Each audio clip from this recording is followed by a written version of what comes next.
we forced them.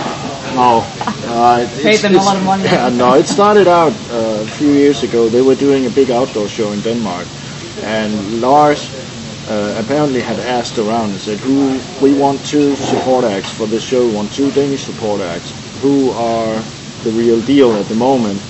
And everybody kept mentioning our name, and I think they sent him the CD or whatever it was at the time, and then he said, "Okay." So we were put on that show, and then we met James during the day. He came out and say, "Hi, I'm James," and we were like, "Yeah, we know, we know you're James." But he said, "Hey, good to have you on board. Good to meet you." And then he said the famous words, "I've heard about you guys. I've heard you play some sort of Elvis metal. I think I like it." And we were like, "Wow." And he said, "I'm gonna be when you play. I'm gonna sit and watch your show." And it was like, you and a million other people. But he did. He was sitting by the monitor desk with his daughter on his lap and really enjoying it.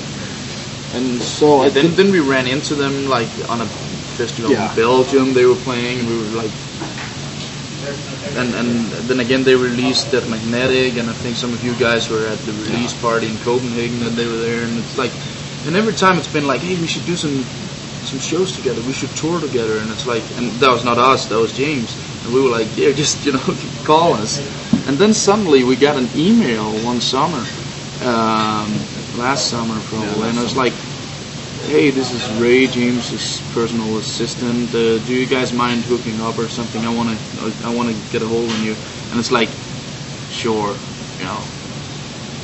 great prank." It's like, but it for some reason it was James's assistant, and the guys were in Copenhagen. They were like, they got a base somewhere in Europe normally when they play festivals, and when they play shows they fly out to everything, and Lars is normally in Copenhagen if possible, and then the other guys were in Copenhagen and they had some time to kill, so they wanted to go out, and people went out for dinner, and they probably checked us out like on a personal level if we could like behave and shit. So and then we got a call like a little bit later, like a couple of weeks later, and we were in Norway playing a festival that now they wanted us on a tour in America, and it was like, that was pretty surreal. You don't say no to that, So but we had to rearrange our schedule a lot to make that happen.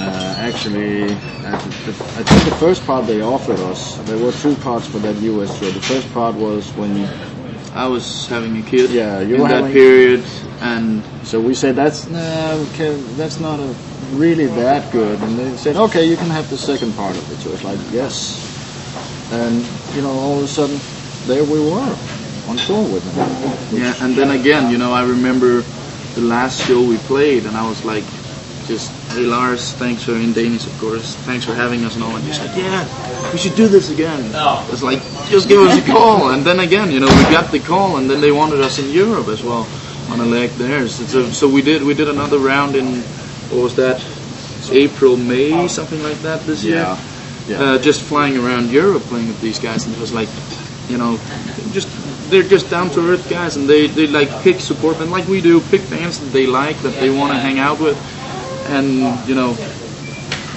hang out.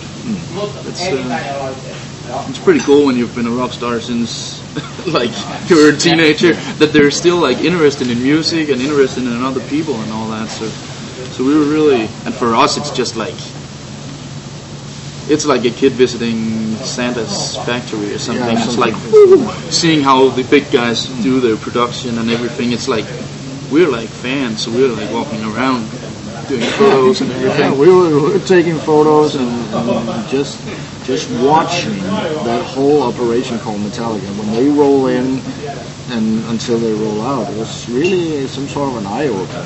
It's just like, okay, that's how to do it.